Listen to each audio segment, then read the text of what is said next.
بسم اللہ الرحمن الرحیم. ناظرین، میں ہوں عظیم مدثر علی اور آپ دیکھ رہے ہیں میرا یوٹیوب چینل عظیم مدثر آفیشیل.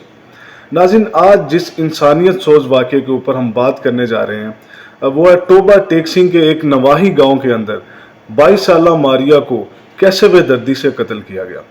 ناظرین، یہاں پہ اس قتل کو لے کے سوشل میڈیا کے اوپر کافی زیادہ بحث و مباحثہ چل رہا ہے. کافی زیادہ لوگ اس پہ تجزیے کر رہے ہیں، اپنی اپنی اوپینینز لوگ دے رہے ہیں، اپنے تجزیے اس پہ پیش کر رہے ہیں. لیکن سب سے جو موسٹ امپورٹنٹ اس میں پہلو ہے نا، وہ یہ ہے کہ اس کا بیسیکلی اس کو قتل کیوں گیا ہے. یہ ہمارے معاشرے کا ایک بہت بڑا المیہ ہے. اگر دیکھا جائے تو پاکستان کے اندر عورت کو ایک تو اس کے حقوق نہیں دیے جاتے، اور دوسرا اس کو دشمنی کی بھیڑ چڑھایا جاتا ہے، اس کو طرح طرح کی عزت کے نام پہ قتل کیا جاتا ہے، اس کو معاشرے کے اندر زد و کوب کیا جاتا ہے، اس کو ہراس کیا جاتا ہے، اور طرح طرح کے معاملات جو ہیں وہ عورت کے ساتھ پاکستان کے اندر پیش آتے ہیں. یہ جو واقعہ ٹوبہ ٹیک سنگھ میں پیش آیا یہ بھی اسی سے مماثلت رکھتا ہے. ناظرین، اگر ہم اس واقعے کی ذرا گہرائی کی بات کریں تو ایک 22 سالہ عورت خاتون جس کا نام ماریا ہے، اس کو اس کے سگے بھائی نے، میں آپ کو بار بار یہ کہہ رہا ہوں کہ سگے بھائی کسی سوتیلے بھائی کی بات نہیں کرے، سگے بھائی نے اپنے والد کی موجودگی کے اندر سرہانہ رکھ کے اس کے گلے کے اوپر اس کو قتل کیا.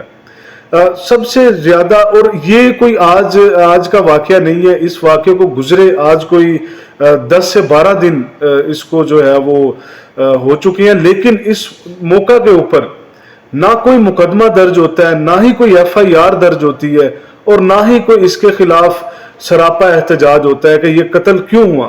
اس کی سب سے بڑی مین وجہ یہ ہے کہ جیسے ہم لوگ کسی معاشرے کے اندر برائی کو پروموٹ کرتے ہیں، کسی معاشرے کے اندر ہم برائی کو یا کسی ایسی چیز کو پروموٹ کرتے ہیں جس سے ہمارا خود کا نقصان ہو رہا ہوتا ہے، اور یہ واقعہ بھی سیم اسی طرح ہوا ہے. قتل کرنے کے بعد والد اور سگے بھائی نے دونوں نے ہم صلاح مشورہ ہو کے مسجد میں اعلان کرایا کہ یہ ایک ہیضے کی بیماری کے اندر مبتلا تھی. تو اس نے مسجد کے اندر اعلان کروایا اور رات کے اندھیرے کے اندر اس کو قبرستان کے اندر انہوں نے دفن کیا. یہاں پہ میں پولیس کے اس اقدام کو اپریشیٹ کرنا چاہتا ہوں کہ سب انسپیکٹر احمد رضا کی مدعیت میں اس نے خود اس FIR کا مدعی بن کے اس نے اس درخواست کو دیا ہے کہ تاکہ ملزمان کو جلد سے جلد پکڑا جائے. 24 تاریخ کو اس واقعے کی FIR درج ہوتی ہے احمد رضا کی مدعیت میں، اور احمد رضا نے اس میں چند ایک انکشافات کیے ہیں کہ یہ قتل اور یہ واردات پیش کیوں کر آئی ہے. اس کی فرانزک ڈیٹیلز کے بارے میں اس نے کافی زیادہ معلومات جو ہیں وہ ڈسکس کی ہیں. لیکن اس سے پہلے جو ہم بات جس کو ہم ہائی لائٹ کرنا چاہیں گے وہ یہ ہے کہ سوشل میڈیا کے اوپر بھی کافی بحث ہے، لیکن یہ انہوں نے بھی الزام عائد کیا ہے کہ اس کے ساتھ جنسی زیادتی کی تھی. اس لڑکی کے ساتھ، ماریا کے ساتھ، اس کے والد اور اس کے سگے بھائی نے جنسی زیادتی کی ہے. ناظرین، ابھی اس کی جو بھی فرانزک ڈیٹیلز آئیں گی، اس میں جو بھی لیبارٹری سے جو بھی تحقیق ہوگی تو یقیناً وہی 100% اس کی حقائق کو اس کے سامنے لے کر آئے گی. لیکن شکوک و شبہات کی بنا کے اوپر کافی زیادہ الزامات لگائے گئے ہیں کہ اس کو جو ہے وہ تشدد کا نشانہ بنایا گیا. اور جو پوسٹ مارٹم کی رپورٹ آئی ہے اس کے اندر یہ چیزیں تو واضح کر دی گئی ہیں کہ اس کے قتل سے پہلے اس کو کافی زیادہ تشدد کیا گیا، اس کے جسم کے اوپر تشدد کے نشانات اب بھی موجود ہیں. اچھا، اس کے بعد ناظرین اس میں یہ واقعہ جو ہے ایک ہائپ کریٹ ہو جاتی ہے اس کے اوپر، اور سوشل میڈیا کے اوپر یہ ٹرینڈنگ میں آ جاتا ہے. اس کے بعد مریم نواز نے بھی اس کے اوپر نوٹس لیا ہے، IG police inspector general police doctor Usman Anwar نے بھی اس پہ نوٹس لیا ہے.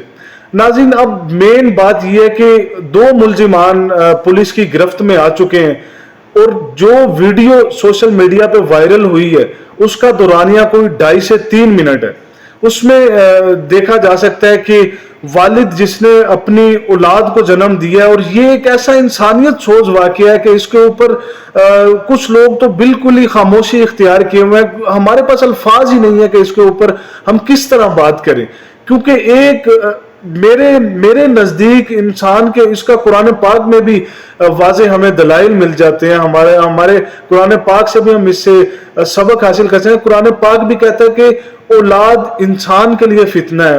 اولاد سے بڑھ کر انسان کو دنیا کے اندر کوئی ایسی چیز نہیں ہے جو اسے عزیز ہو. لیکن ناظرین آپ دیکھ سکتے ہیں کہ یہ واقعہ پیش آیا ہے, اس نے اپنی اولاد کو ہی اس کی بھینٹ چڑھا دیا ہے. یہ ایسا انسانیت سوز واقعہ جس کی پوری دنیا کے اندر میرا نہیں خیال کہ اس کی کوئی مثال ملتی ہو. اور جیسے ہی ہم نے خاتون کو جیسے ہی انہوں نے مارا, اس کے بعد اس کے ایک اور بھائی نے اس کی مدعیت کے اندر درخواست دائر کی ہے کہ یہ میری بہن ہے, اور اس نے جو پورا واقعہ بیان کیا ہے, لیکن اس نے پہلے کوئی درخواست نہیں دی. پہلے انسپیکٹر احمد رضا کی مدعیت میں ہی یہ مقدمہ درج کیا گیا تھا. اس کے بعد اس کے بھائی نے منظر عام پر آ کر کچھ شکوک و شبہات سے پردہ ہٹایا. اس نے یہی کہا کہ یہ اس کو مارنے کے بعد وہ عینی شاہد ہے اس واقعے کا, وہ عینی شاہد ہے, اور اس نے کہا کہ میری بہن 5 سے 6 منٹ چیختی چلاتی رہی ہے, اور اس کو 4 پائی کے ساتھ رسیوں سے باندھا گیا ہے, اور اس کی آہو بکا لوگ سنتے رہے ہیں. اور ان دو جو ویڈیو کے اندر 2 مرد نظر آ رہے ہیں جو کہ اس کا ایک بھائی ہے اور ایک اس کا والد ہے. اس کے پولیس کے مطابق اس کے علاوہ بھی 2 لوگ وہاں پہ موجود تھے جنہوں نے اس کی آہو بکا سنی ہے. وہ ناظرین, مرنے سے پہلے انسان کی کون سی حالت ہوتی ہے اس سے تو آپ واقف ہوں گے, لیکن ایسے درندہ صفت انسان تھے جنہوں نے اس کی کوئی آہو بکا بھی نہیں سنی, کوئی خدا ترسی اس پہ نہیں کی, اور اس کو تکیہ اس کے منہ پہ اوپر رکھ دیا اور اس کو قتل کر دیا. اب یہاں پہ کافی زیادہ شکوک و شبہات ہیں.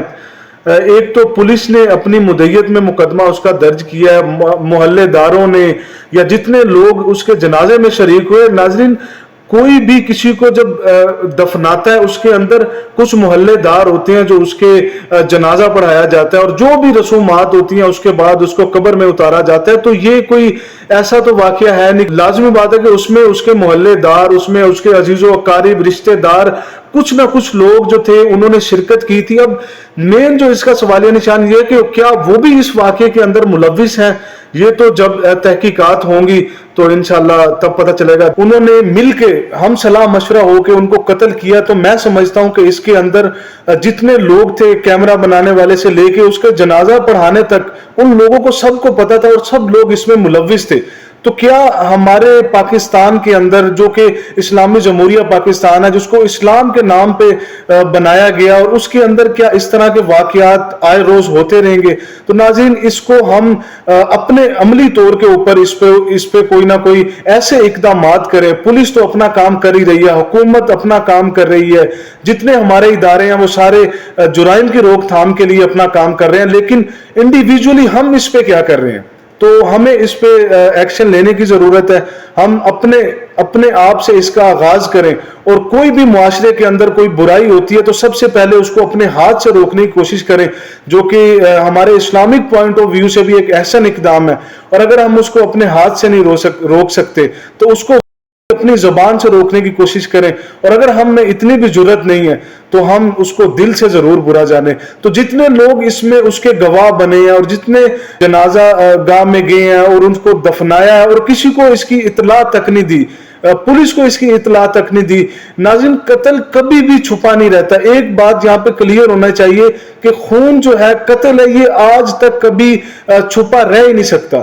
تو کائنڈلی آپ جب بھی دیکھیں, کوئی ایسا جرائم دیکھیں, کسی کو قتل کرتا دیکھیں, یا کوئی بھی ایسا کرائم دیکھیں, تو اس کی اپنے قریبی پولیس اسٹیشن میں ضرور اطلاع دیں, یا 15 پہ کال کریں, یا اپنے معاشرے کے اندر اپنا ایک اچھا شہری ہونے کا ثبوت دیجیے. دیکھتے رہیے میرا YouTube چینل.